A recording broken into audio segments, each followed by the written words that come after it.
Hello and welcome, this is Zara, and welcome to my tutorial on quaternions and rotations.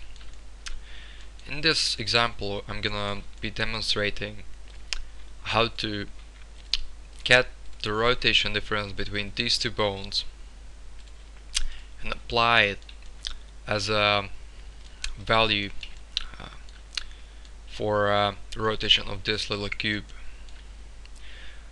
This is just a basic situation. We have this bone, these two bones, and if we wanted to parent uh,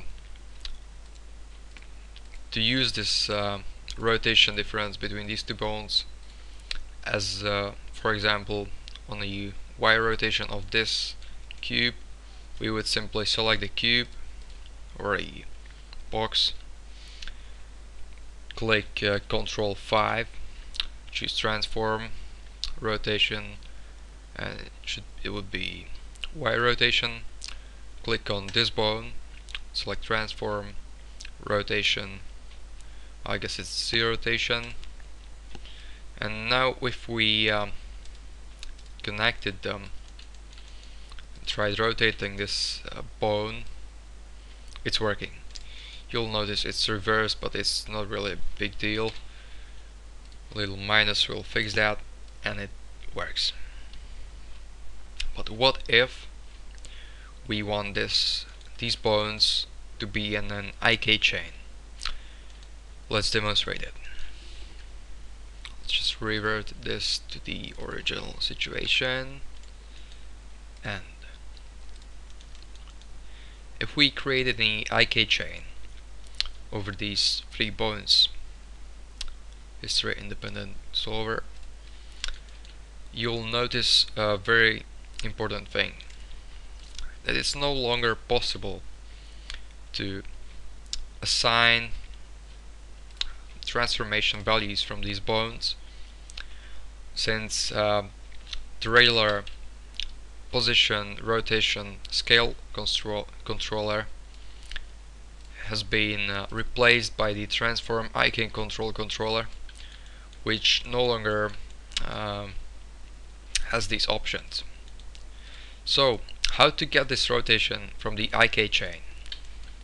It's a very interesting problem, and I've been solving this when I've been rigging my Mi-24 helicopter, but I guess I'll make a tutorial on it in the future. So what we want to do is assign a script controller to the X or Y or Z rotation. It's called flow script. It's basically an expression that's gonna be here, and you can set an expression that's gonna be driving rotation of this box. So let's say if I type like minus 45 and hit evaluate, it's rotated minus 45 on the X rotation, the X axis. What we want to do is to take difference between these two bones, their rotation, and apply it to the X rotation of this box. So the first thing we're gonna do is to create a variable of this bone representing the bone in this float script of the box. So we're gonna call it like bone, obviously, create, and what we're gonna do next is to assign a link to this bone, to the second bone, to this variable. We're gonna hit assign track, and in objects list we're gonna find the bone number 2 as this one. If you click this little plus, you'll notice you can also select transform, but I'm gonna select the object itself for now. So assign to object $bone001. That's what we wanted. You'll notice if you hit F11 and go to MaxScript Listener and type in $bone002 dot rotation, it's gonna get you this nice expression. It's actually a quaternion.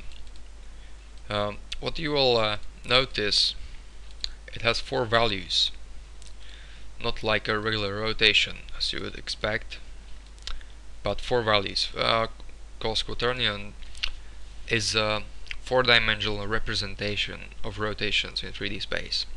It has huge advantages over the regular Euler rotation, but it's not that easy to get the rotation values from it.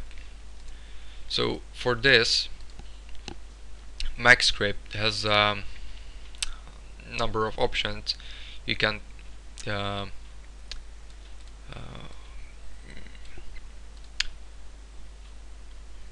get the regular Euler rotation values from this expression, and the easiest way how to do that is to use the as Euler angles expression. It would be like this: as Euler angles, and if you hit it, you'll notice you have regular 3 values representing the rotation in angles, and that's what we want. Then if you use the regular .x notation, you can get individual float values from it. So we're gonna use it. We want to use the rotation of this bone for this box. So next thing you're gonna do is start writing the expression. So we're gonna start off by getting the quaternion rotation from bone. So it's like bone dot rotation as Euler angles, as we've shown before. And it's important to say at this point, this gets the values in angles, in degrees. So if we hit evaluate now, you see it's working. It's not doing exactly what we want, but it does something. There are 2 things we need to fix now. The first thing is we need to convert this to the circular value. It's like we divided by 180 and multiplied by b. That's the way we get the rotation to the desired form. And the other thing we need to do, we need to change the coordinate system for the rotation, because now you can see it's actually taking the first bone rotation relative to world rotation, which means like nothing. And we need to get the rotation of the second bone relative to the first one. So what we need to do is use the in coord sys statement and type in local. And if we evaluate this, you can see it's doing something. It's better than before, but it's reversed again. So we can fix it by simply adding this little minus. So now it seems like it's working, and that's what I wanted to show you. Thanks for watching, and See you.